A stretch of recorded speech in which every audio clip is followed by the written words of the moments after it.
పరబ్రహ్మణే నమః. భగవద్గీత అనేది ఎందరో గీతలు మార్చినటువంటిది, తలరాతలు మార్చినటువంటిది. శ్రీకృష్ణ భగవాను స్వయంగా ఈ భూమికి అవతరించి ధర్మం ఎక్కడుంటుందో అక్కడ నిలబడి దుర్మార్గాన్ని నశింపజేసినటువంటి వాడు శ్రీకృష్ణ పరమాత్మ. అటువంటి పరబ్రహ్మ స్వరూపం చెప్పినటువంటి గీతను అపహాస్యంగా మాట్లాడి దానికి వేరే లెక్క బిల్లు లెక్కలు కట్టిన మహాత్ముడైన ఆయన అర్థం చేసుకోవాలి. ప్రజలందరూ నీకు బుద్ధి చెప్పే రోజు దగ్గరున్నాయి. నువ్వు మరీ బిత్తిరైపోతున్నావు. చాలా మంచిగా తనంతో ఉండు.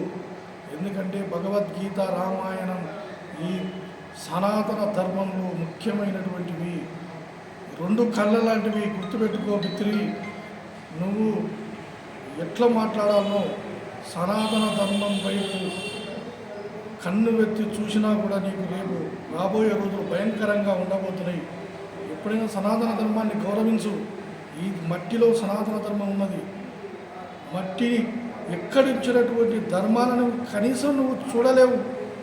ముస్లిం ధర్మం వైపు ఒక్కసారి మాట్లాడు, క్రిస్టియన్ ధర్మం గురించి ఒక్కసారి మాట్లాడు. అది మీకు చేత కాదు. ఎందుకంటే ఇక్కడ పుట్టిన ధర్మాన్ని వ్యతిరేకిస్తున్నావు.